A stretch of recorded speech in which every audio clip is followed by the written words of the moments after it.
Hi అండి, welcome to Missamma చెప్పే కథలు. శ్రీమతి పొత్తూరు విజయలక్ష్మి గారి మరొక హాస్య కథతో మీ ముందుకు వచ్చేసాను. 15 పైసలకి 6 పిల్లలు. మాకు యాజలి జీవితం ఒక రకం.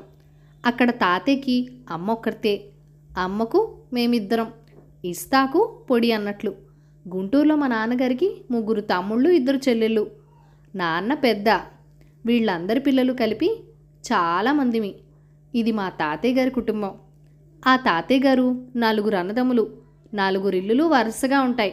వాళ్ళందరి పిల్లలు, వాళ్ళ పిల్లలు అందరినీ కలిపితే సినిమా విడుదలైన రోజున సెకండ్ షో ఉన్నంతమంది ఉంటారు. అంతమంది పిల్లలు ఉన్నా ఎవరి పని వాళ్ళకు ఉండేది. ఒక్క క్షణం తీరుకుండేది కాదు మాకు. మా ఇల్లు మెయిన్ రోడ్ మీద ఉండటం మా ప్రాణానికి వచ్చింది.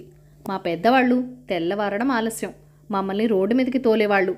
దేవుడు పూజకు పూలు, రెక్సోనా సబ్బు, తిలకన్ సీసా, న్యూస్ పేపర్, ఇలా ఏదో ఒక పని కోసం తిప్పిన వాళ్ళు తిప్పినట్టే ఉండేవాళ్ళు. మేము తిరిగిన వాళ్ళం తిరిగినట్టే ఉండేవాళ్ళం. ఆ బజారు తిరుగుళ్ళన్నీ ఒక ఎత్తు అయితే శంకర్ విలాస్కి వెళ్ళి రావటం ఒక్కటి ఒక ఎత్తు. పోనీ అందరూ కలిపి ఐకమత్యంగా ఒకేసారి టిఫిన్ తెప్పించుకుంటారా అంటే అట్లాగా చేయరు. వద్దులే అని ఊరుకోరు. ఒక్కొక్కళ్ళకి తెల్లవారుతూనే ఇడ్లీ కావాలి, ఇంకొకళ్ళకి ఎండెక్కాక అట్టు కావాలి. మాకు మాత్రం పెందలాడే అంత గిన్నెడు అండం వండేసి ఒకే కంచంలో కుంభల్లా కలిపేసి ఏనుగు తలకాయంత ముద్దలు చేసి పెట్టేస్తే వాళ్ళ పని అయిపోతుంది. ఇక మళ్ళీ మధ్యాహ్నం అన్నాల దాకా పనులు చేసి పెడతాం. చెప్పాలంటే శంకర్ విలాస్ హోటల్కి మా ఇంటికి రోడ్డే అడ్డం. వాహనాలు రాకుండా చూసుకుని రోడ్డు దాటేస్తే హోటల్కి వెళ్ళిపోతాం. కానీ హోటల్కి వెళ్ళటం మాకు చెడ్డ చిరాకు. పొద్దున పూట రద్దీగా ఉంటుంది. మనం వెళ్ళగానే వాకిట్లో బల్ల దగ్గర కూర్చున్న ఆయన ఏం కావాలి అని అడుగుతాడు. ఓ మినపట్టు అని చెప్తే డబ్బులు తీసుకుని చీటీ రాసి ఓ కుర్రాడిని పిలిచి ఓ మినపట్టు అని చెప్తాడు. అప్పుడు ఆ కుర్రాడు ఓ అట్టు పార్సీ అని అరుస్తూ అవతల వాడు గుండాకి చచ్చేట్టు.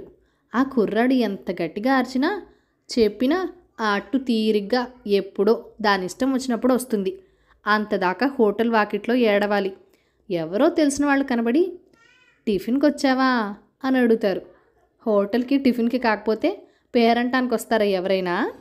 బయటకు వచ్చి నిలబడితే ధర్మం తల్లా, పుణ్యం వస్తుంది తల్లే అంటూ ముష్టాలు పీక్కు తింటారు. మాకు ఆ పుణ్యం వద్దు తల్లే, అట్టు వస్తే చాలే తల్లి అని అరవాలనిపిస్తుంది.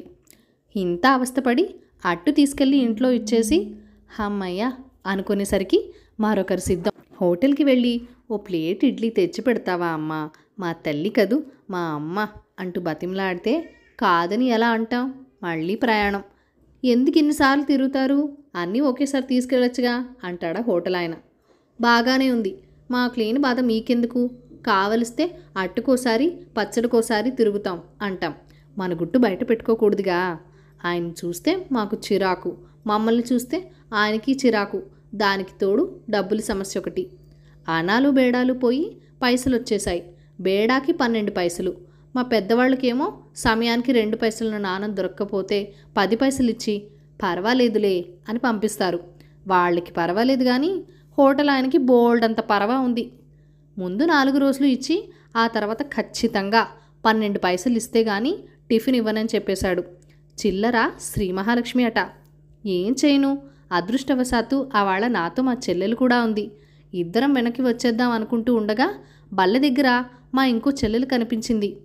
ఇక్కడున్నావేమిటే అని అడిగితే నన్ను అన్నయ్య తీసుకొచ్చాలు, 2 పైసలు తక్కువట, నన్ను ఇక్కలే కూర్చోమన్నాడు, ఇంటికెళ్ళాడు అని చెప్పింది. అవును, చిల్లర తెచ్చి మీ చెల్లెని తీసుకెళ్ళమని నేనే పంపించాను అన్నాడా హోటల్ ఆయన.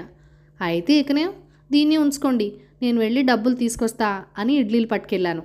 వెళ్ళగానే మరో పని, అమ్మడు అర్ధన హారతి కర్పూరం తెచ్చిపెట్టవే అంటూ సరే అన్నట్టు వెళ్ళిపోయాను. ఆ తర్వాత ఆ విషయమే మర్చిపోయా. కొంచెంసేపు అయ్యాక అన్నాలకు రండి అంటూ పిలిచారు. వెళ్ళాం. అప్పుడు లెక్క చూస్తే 6 తగ్గారు. అందరూ 5 ఏళ్ళలోపు వాళ్లే. ఏమైపోయారు అంటుంటే అప్పుడు గుర్తొచ్చింది హోటల్లో వదిలేసి వచ్చిన మా చెల్లాయి సంగతి. మిగిలిన వాళ్ళు కంగారుగా లేచారు. మేము వదిలేసి మర్చిపోయాం అంటూ వాళ్ళమ్మలు లబోదిమ మంటాలు మొదలుపెట్టారు. ఇక అప్పుడు వాళ్ళని 2 పైసలు ఏం అడుగుతాం? వాకిట్లోకి పరిగెత్తుకెళ్ళి తాతయ్య గారి దగ్గర ఆగి విషయం చెప్పాం. ఆయన తలో మొట్టికాయ వేసి పావడా ఇచ్చారు, ఏకంగా అందరినీ విడిపించుకురమ్మని. హోటల్కి వెళ్ళాం. ఏబ్రహసి మొహాలు వేసుకుని కూర్చున్నారు 6. ఐదుగురికి 2 పైసలు చొప్పున 15 పైసలు. ఒక తమ్ముడికి 5 పైసలు ఇవ్వాలట. వాళ్ళు 15 పైసలు పూరికి 10 పైసలే ఇచ్చారట. మొత్తం 15 పైసలు ఇచ్చి 6గురిని విడిపించుకుని వచ్చేసాం. ఒక్కరోజు ఇట్లా చేస్తే రెండో రోజు ఖచ్చితంగా చిల్లరిస్తారు అన్నాడు హోటల్ ఆయన. కథ సమాప్తం.